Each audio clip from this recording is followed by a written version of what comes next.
So whenever I think about my longtime subs, part of me tends to think about how a good chunk of them probably wonder what I was talking about whenever I've said stuff like this in my Smash videos. Now that I think of it, I'm not sure how to feel about he got picked over Rex, but we'll see post-pass. And then came the February 17th Nintendo Direct. So time will tell if our words will age well or age poorly. Needless to say, that revelation of who was playable straight up had me stunned, to say the least. Even after the March 4th presentation, I still had some thoughts lingering, and the video at least allowed me to form my thoughts on what's in the title of this video. I have thought about taking a page from some other folks and make a vid where I talk about myself on something, so I guess in an odd way, this is one of them. So welcome to a video on the Xenoblade 2 rep who is almost playable, Rex. If you're wondering what Xenoblade is, or why I like it so much, I can explain that as simply as possible. And if you already know this stuff, you can go ahead and skip to the timestamp listed. Now. Here's a little lesson in history. No, not that kind of history, sorry dude. As you probably know, Xenoblade Chronicles is an open-world JRPG series by Monolith Soft. The first game first came out in 2010 and then 2012 overseas, and got its rep in Smash Bros. 4 in the form of Shulk, the game's protagonist. This was also how I was introduced to the game, and I played and enjoyed the new 3DS re-release. The reason why people, including me, enjoyed the game was mainly because of its story, world building, and the wide areas to explore as you progress through the game. The music was another key factor as well. The next installment came in 2015 in the form of Xenoblade Chronicles X, which was billed as a spiritual successor rather than a direct sequel. Unfortunately, I think that along with its different atmosphere caused me to not have any interest in it, so I can't really speak for that one.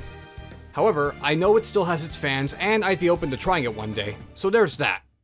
As for Xenoblade 2, that game needs no explanation here, since it's already covered in the Sakurai presentation, so if you want to, you can just rewatch that part if you need a refresher. Instead, I'll touch upon why I love the game, which I guess is evident from all the times I've referenced it or made it part of some of the videos I made. I'd like to be clear that while both games have similar aspects, their stories are handled completely differently. While I liked both games, 2 just spoke to me more, mainly because of the themes it explores and its cast of characters. However, I'm not here to talk about the game itself. Other people out there already do that job, so that's all I'll say about what I admire about Xenoblade 2. So that's the scoop on what kind of game Xenoblade is, along with a brief history and why I have a passion for it. So first off, I'd like to touch on why I wanted Rex playable, and also clear up why him not being playable made my excitement take a hit during the reveal. For one thing, which some of you may know already, he was my most wanted since Smash Ultimate was revealed. And the reason for that was because in addition to how I was very fond of him as a character, I really wanted to see the driver and blade system of Xenoblade 2 translated to Smash, and I thought that would make him and Pyra very unique. I know this is one of the ideas Sakurai tried to do before deciding to go with just the Aegis, but I'll touch on that in the next section. So because of that idea, I thought the trailer was building up to that moment much like Byleth's trailer was. Once I saw Pyra on FD, I thought she was gonna hand Rex a sword or even the invite. We got an invitation to join Smash! Using going to Smash as a way to surprise him that they were both invited. That pretty much sums up why I felt like I had the rug pulled out from under me seconds later. Admittedly, it's also why I didn't rewatch the trailer as much as other gushing fans claimed that they did. Same thing with my own reaction too. I just felt self-conscious about being an odd one out. Someone who was elated until the splash screen, rather miffed that Rex wasn't playable after all of that build-up, and that I probably made myself look bad despite the following video, but that's probably just me being self-conscious. Don't get me wrong, I'm still pleased with the fact that Xenoblade 2 finally got proper content. In fact, the rest of the trailer had stuff I had imagined in the past. Mythra being there too? Check. Gramps being the stage with party members in the background? Check. An interaction with Shulk? Check. Yes, even that. Final Smash depending on which Aegis? Check. Although Rex appearing in the final Smashes was a pleasant surprise for me given what was shown up to that point. In other words, everything we got was pretty much everything I wanted to see from Xenoblade 2 and Smash, just watered down from how Rex wasn't playable, since that was simply the one thing I wanted most. On a side note, that means no Rex amiibo either, which saddens the amiibo collector in me. Considering what Xenoblade 2 merch is already commercially available, it doesn't quite help the current variety of characters, even if amiibo are nowhere near scale figure quality. In other words, I've kind of been of two minds about the Xenoblade 2 representation, with my thoughts just fluctuating between them, even at the time of making this. But, actually, Briefcasey, Rex was a DLC me costume, and that means they never planned to make him a fighter, so didn't you just set yourself up for disappointment? Objection! I was about to get to that. The Mii costume was never an issue, as the presentation revealed that the initial plan was for him to be playable, and why he isn't was because of hardware limitations from their models, and how not even Rex leading could work under that. Knowing that, and Rex appearing in way more than just the final smashes and a taunt softened the blow quite a lot. If anything, that at least shows that deciding against Rex wasn't, because fuck Rex, lol, or something like that.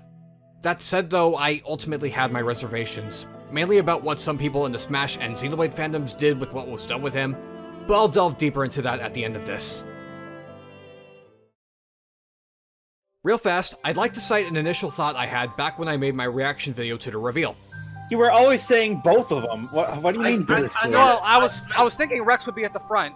I just would have been happy if he had the front lines, but whatever. I think in retrospect, I misspoke. See, this was obviously heat of the moment, which was before I had a better idea of what attacks were what moves for the Aegis.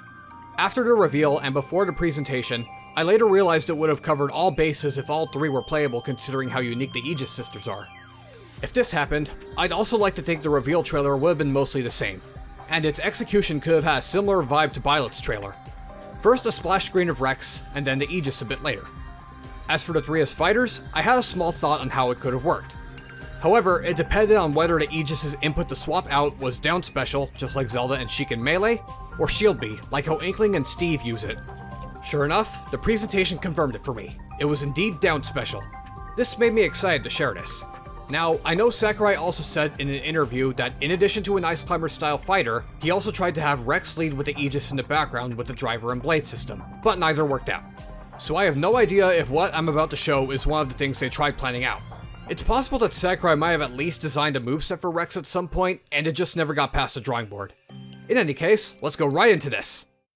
So this concept still allows for Pyra and Mythra to be playable, and they'd only have one major change. They now have a shield B input, and it's what allows them to swap out between them and Rex. Maybe even with a light attack like CatDog's down special and Nick All-Star Brawl. In this case, it'd be a simple swing of the sword around them once they finish swapping out.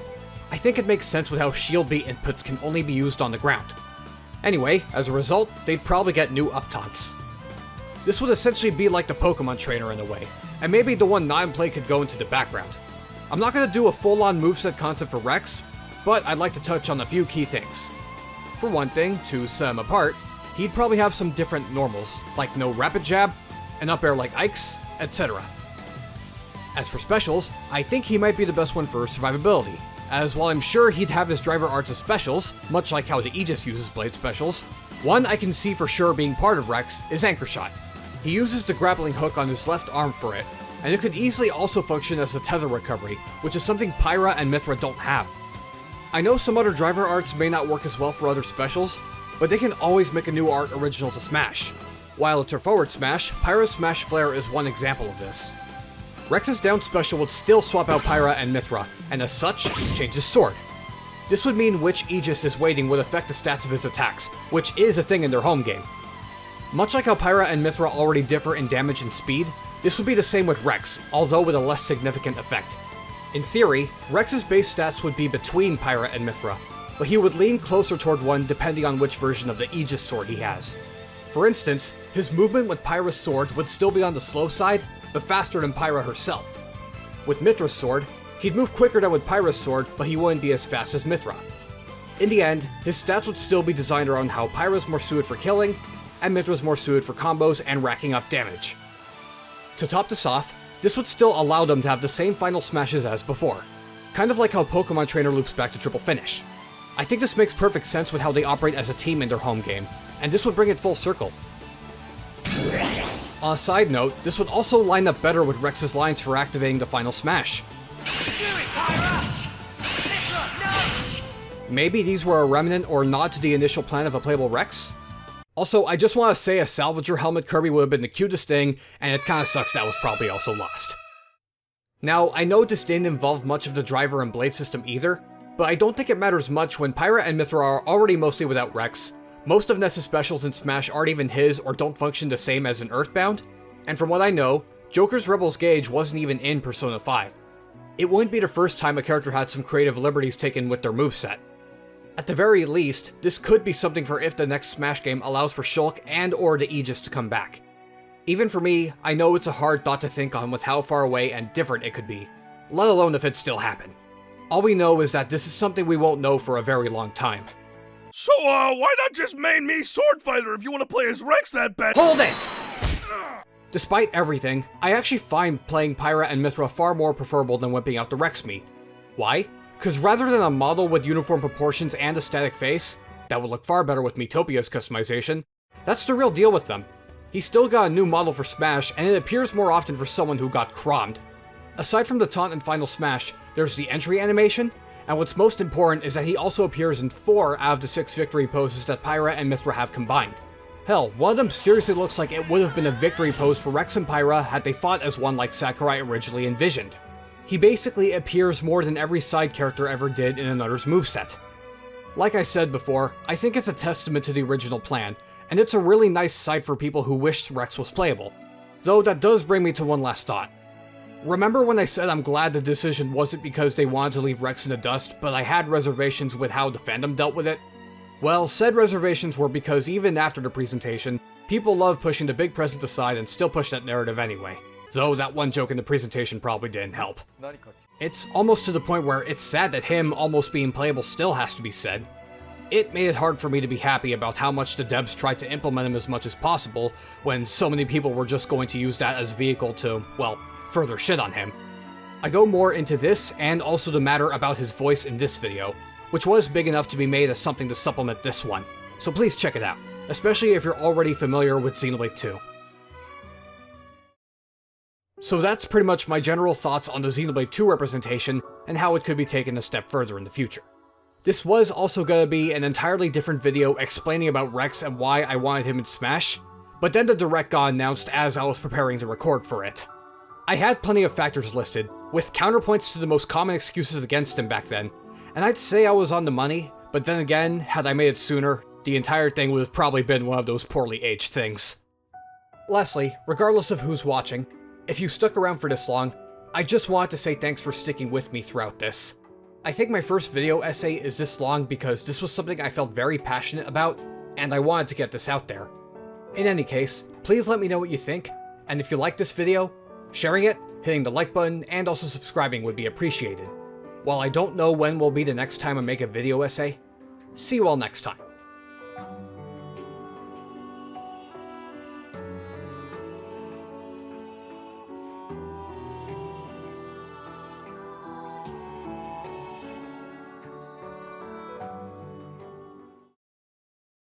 R.I.P. Travis. He's now in me costume hell with Rex. Not anymore.